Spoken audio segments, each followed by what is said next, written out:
Hello friends, स्वागत है आपका हमारे YouTube channel concept maker point में। आज मैं आपके लिए गेट प्रीवियस ईयर क्वेश्चन की सीरीज में नेटवर्क एनालिसिस में मैक्सिमम पावर ट्रांसफर का क्वेश्चन लाया हूं, जो कि गेट के प्रीवियस ईयर में आया हुआ है। तो देखते हैं क्वेश्चन क्या है। क्वेश्चन कह रहा है कि in a circuit shown below the maximum power transfer to the register R numerical answer type question है। कौन सा क्वेश्चन है? न्यूमेरिकल आंसर टाइप, मतलब इसमें ऑप्शन नहीं दिया हुआ है, हमें क्या करना है, इसका आंसर निकालना है। ठीक है, तो ये पूछ रहा है कि जो गिवन सर्किट दिया हुआ है इसमें मैक्सिमम पावर ट्रांसफर कितना होगा इस रेसिस्टर आर में। तो यहाँ आप देख सकते हैं फिगर में कि ये रेसिस्टर आर है, इसके अक्रॉस हमें मैक्सिमम पावर ट्रांसफर निकालना है। तो सबसे पहले मैक्सिमम पावर ट्रांसफर निकालने से पहले हमें मैक्सिमम पावर ट्रांसफर थ्योरम को समझना होगा। तो मैक्सिमम पावर ट्रांसफर थ्योरम ये बोलता है for purely resistive circuit, for purely resistive circuit, purely resistive circuit में क्या होता है कि जो लोड रेसिस्टेंस होता है, लोड रेसिस्टेंस जो होता है वो किसके बराबर होता है? इक्विवेलेंट या थेवेनिन इक्विवेलेंट रेसिस्टेंस के बराबर होता है। लोड रेसिस्टेंस क्या होता है? इक्विवेलेंट या फिर थेवेनिन इक्विवेलेंट रेसिस्टेंस के बराबर होता है। हम लोग जानते हैं कि थेवेनिन इक्विवेलेंट रेसिस्टेंस कैसे निकालेंगे कि चूंकि आर जो है वेरिएबल है, तो हमें सबसे पहले आरटीएच यानी कि थेवेनिन इक्विवेलेंट वोल्टेज निकालना है इस लोड आर के अक्रॉस। तो इस लोड आर के अक्रॉस अगर थेवेनिन इक्विवेलेंट वोल्टेज निकालना है तो मैं क्या करूंगा कि जितने भी वोल्टेज सोर्स है, जितने भी वोल्टेज सोर्स है उसे मैं क्या करूंगा, शॉर्ट सर्किट कर दूंगा, शॉर्ट सर्किट से रिप्लेस कर दूंगा। और करंट सोर्स जितने भी हैं, करंट सोर्स अगर है इस सर्किट में तो उसको मैं क्या कर दूंगा, ओपन सर्किट कर दूंगा। अब आपको ये जानना जरूरी है कि वोल्टेज सोर्स को हम लोग शॉर्ट क्यों करते हैं और करंट सोर्स को ओपन क्यों करते हैं।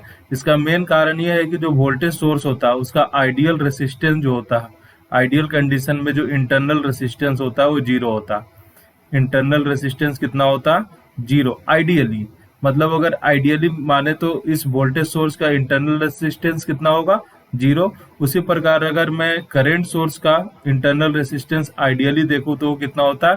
इनफाइनाइट। अब देखो रेसिस्टेंस अगर जीरो है तो जीरो रेसिस्टेंस को कैसे डिनोट करते हैं? शॉर्ट सर्किट से। और अगर रेसिस्टेंस इनफाइनाइट है मतलब करंट फ्लो नहीं हो सकता, और करंट फ्लो नहीं होने के लिए क्या चाहिए? Open circuit. तो करंट सोर्स का इंटरनल रेसिस्टेंस जो होता है वो क्या होता है? इनफाइनाइट होता है, इसलिए उसको ओपन सर्किट से रिप्रेजेंट करते हैं। और वोल्टेज सोर्स का इंटरनल रेसिस्टेंस जीरो होता है, इसलिए उसको शॉर्ट सर्किट से डिनोट करते हैं। तो मुझे क्या करना है? आरटीएच फाइंड आउट करना है।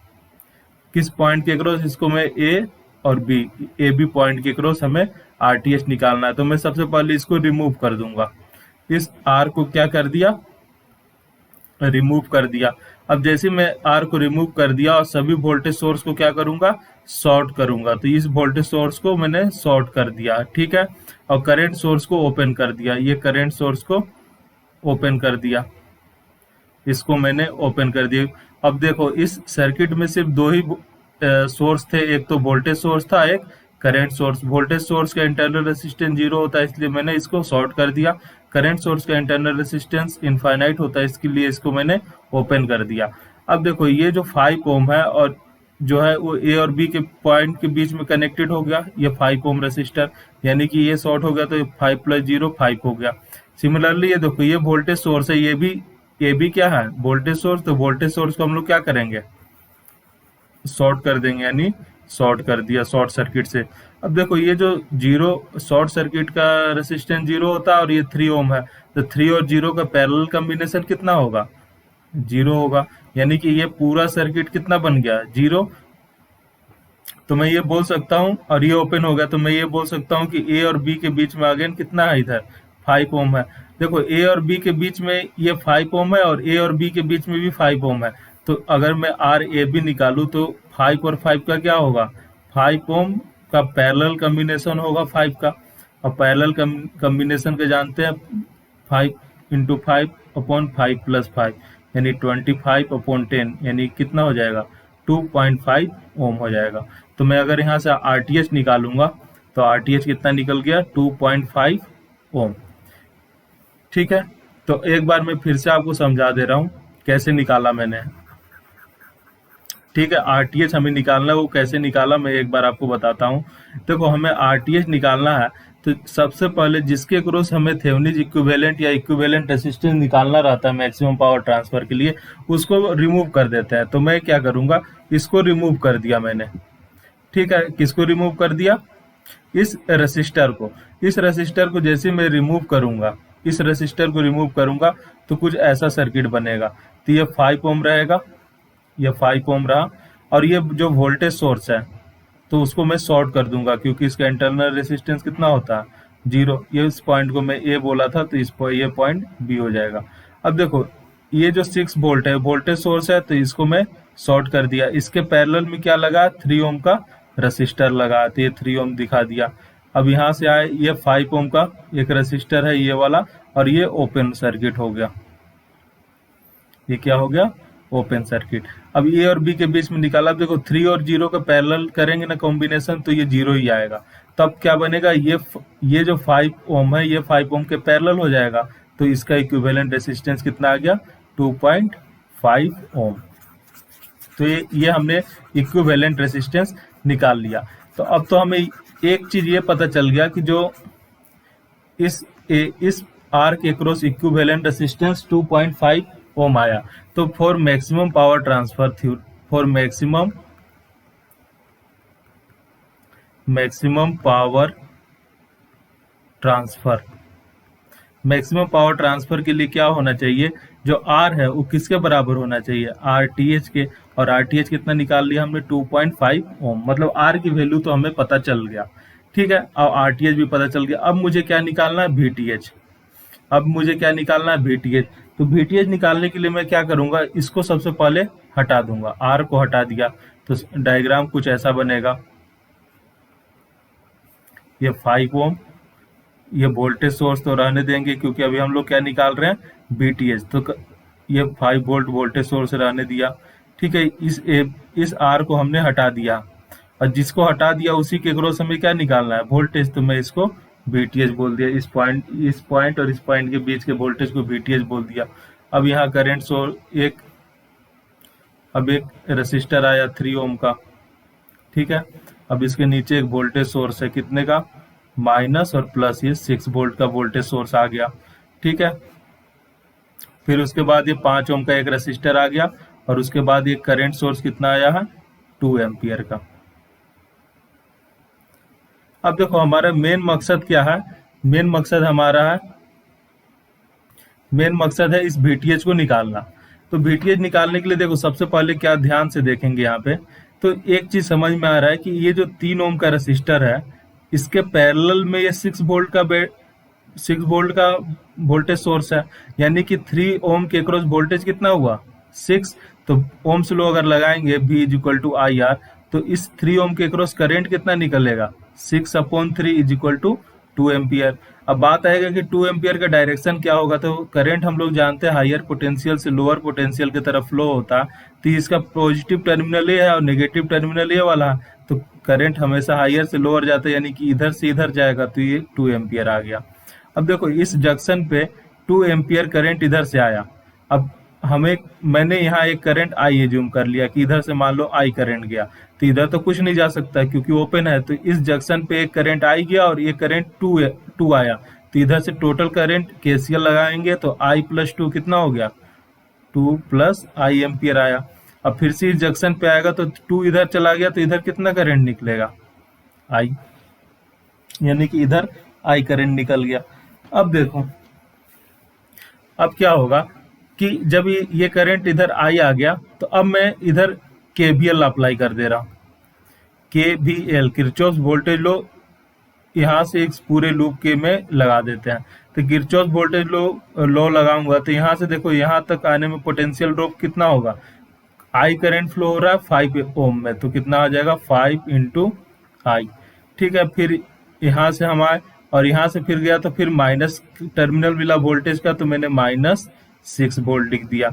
फिर यहाँ आया। अब देखो, एक चीज और यहाँ पे हम लोग कर सकते हैं, तो अब देखो यहाँ से अगर आई एम्पियर निकला है, यहाँ से आई एम्पियर निकला, इधर 2 चला गया, तो इधर कितना जाएगा, इधर कितना जाएगा I-2, क्योंकि आई में से 2 तो इधर चल गया, तो बचा कितना I-2। ठीक है, ये आई इधर इनकमिंग हुआ और इधर 2 निकल गया, तो कितना बचा I-2। तो ये I-2 निकल गया। अब यहाँ तक तो हम लोग यहाँ से चले थे, यहाँ से यहाँ गए, आई एम्पियर फ्लो हो रहा था 5 वोल्ट के क्रॉस, तो वोल्टेज कितना निकल गया 5 आई। फिर इधर आए, फिर इधर आके इसके क्रॉस वोल्टेज कितना -6, तो -6 लिख दिया। यहाँ आ गए, अब यहाँ से मुझे यहाँ जाना है, तो करंट का डायरेक्शन क्या है, इधर से इधर, और हम मूव उधर ही कर रहे हैं, तो 5 into I-2 is equal to कितना होगा 0। फिर से सॉरी, इक्वल टू 0 नहीं होगा यहाँ पे। और देखो यहाँ तक आ गए थे 5 इंटू I-2, अब यहाँ गए, अब उसके बाद 5 वोल्ट का क्या मिला हमें, नेगेटिव टर्मिनल मिला, तो यहाँ -5 इज इक्वल टू क्या आएगा 0। अब देखो मैं I को एक जगह रखूंगा, तो 5 और 5i कितना हो गया 10i हो गया। और देखो ये -10 और -5 और -6, 6 और 5 11 और 10 कितना हो गया -21 इज इक्वल टू 0। तो आई की वैल्यू कितना निकल गया 2.1 एम्पियर निकल गया, मतलब आई निकल गया। अब हमें निकालना क्या है VTH, तो VTH यहाँ पे है, तो VTH निकालने के लिए अब मैं उल्टा जाऊंगा इधर, या इधर से भी जा सकते या इधर से, इधर आसानी पड़ रहा, तो इधर में गया तो करंट के अपोजिट डायरेक्शन में जा रहा हूँ, तो माइनस लगा दिया I इंटू 5, और फिर वोल्टेज सोर्स का प्लस टर्मिनल मिला तो +5। अब देखो आई का वैल्यू कितना है 2.1, तो -2.1 इंटू 5 +5, तो 5 1 जा 5 और 5 2 जा कितना हो गया 10, -10.5 +5, तो इसका VTH कितना आ गया -5.5 वोल्ट। ठीक है, -5.5 वोल्ट आ गया। अब हमें ये पता चल गया कि इस आर के अक्रॉस वोल्टेज कितना, थेवेनिन इक्विवेलेंट वोल्टेज कितना था। थेवेनिन इक्विवेलेंट वोल्टेज कितना निकाल लिया 5.5, यानी कि इसका मैं अगर थेवेनिन इक्विवेलेंट सर्किट बनाऊं, थेवेनिन इक्विवेलेंट सर्किट में बनाऊं इसका, तो थेवेनिन इक्विवेलेंट सर्किट कैसा बनेगा, सबसे पहले एक लोड आएगा RL, फिर आएगा क्या चीज RTH, ठीक है, और उसके साथ क्या लगा रहेगा प्लस माइनस एक वोल्टेज सोर्स जिसको बोलते हैं VTH। ठीक है, ये हमने एक थेवेनिन इक्विवेलेंट सर्किट बना लिया। ये R जो है यही लोड है, और इस RL का जो वैल्यू है वो कितना होगा मैक्सिमम पावर ट्रांसफर के लिए RTH, यानी कि मैं बोल सकता हूं कि फिर से सर्किट कैसा बन जाएगा, दोनों RTH का वैल्यू कितना आया था 2.5 ओम, तो यानी कि ये जो है 2.5 ओम और ये भी कितना है 2.5 ओम, और ये वोल्टेज सोर्स मैंने रख दिया प्लस माइनस कितना 5.5 वोल्ट। अब देखो यहाँ है -5.5 वोल्ट, तो -5.5 थेवेनिन इक्विवेलेंट वोल्टेज जो आया है -5.5 वोल्ट, वो क्या आया एक्चुअली में हमने पोलैरिटी किधर माना, इधर प्लस इधर माइनस, तो हमारा VTH अगर नेगेटिव आ गया इसका मतलब एक्चुअल में वो क्या होगा, ये माइनस होगा ये प्लस होगा। तो मैक्सिमम पावर ट्रांसफर के लिए हमें कोई फर्क नहीं पड़ता, हम किधर से भी प्लस या माइनस बनाए आंसर में चेंज नहीं आएगा। क्यों नहीं आएगा मैं आगे और अच्छे से एक्सप्लेन करूंगा। देखो ये जो 5.5 वोल्ट है ये दोनों रेसिस्टर के क्रॉस इक्वली डिवाइड होगा। ठीक है, तो इधर मैं बोलूं इसके क्रॉस वोल्टेज,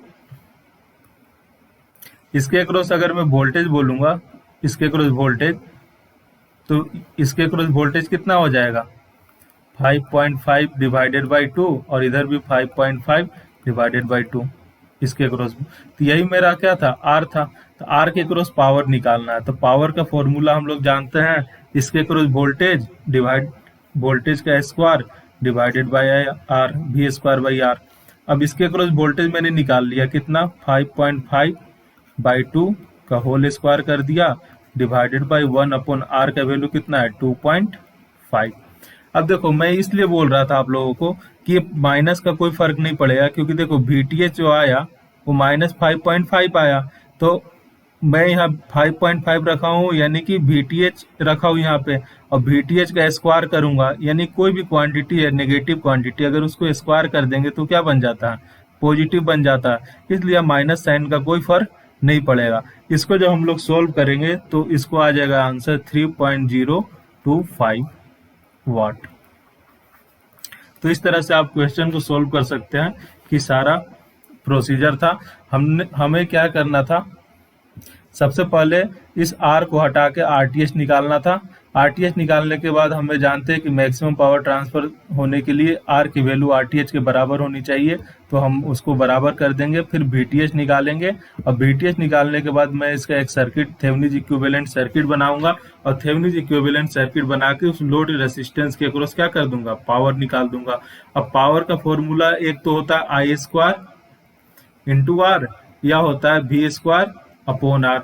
अगर उस रेसिस्टर के थ्रू करंट निकाल ले तो ये लगा सकते हैं उस रेसिस्टर के क्रॉस अगर वोल्टेज, इस रेसिस्टर के क्रॉस वोल्टेज मैंने कितना निकाला 5.5/2। अब किसी को ये डाउट हो सकता है कि यहाँ 5.5 है तो यहाँ 5.5 डिवाइडेड बाई 2 कितना क्यों हो गया, क्योंकि देखो ये जो रेसिस्टर आपस में सीरीज में कनेक्टेड है और वोल्टेज सोर्स है ये, तो अगर इक्वल रेसिस्टेंस है तो वोल्टेज क्या होता है, इक्वली डिवाइड हो जाता। ठीक है, तो यहाँ से मैंने पावर निकाल दिया, तो पावर का आंसर आ गया 3.025। ये गेट के 2017 में आ चुका है न्यूमेरिकल आंसर टाइप में, तो आपको ये पूरा कैलकुलेटर से, वर्चुअल कैलकुलेटर से कैलकुलेट करके लिखना है। ठीक है, अगर आपको वीडियो पसंद आए तो लाइक करो, सब्सक्राइब करो, एंड कोई डाउट हो तो कमेंट करके पूछ सकते हो। ठीक है, थैंक यू।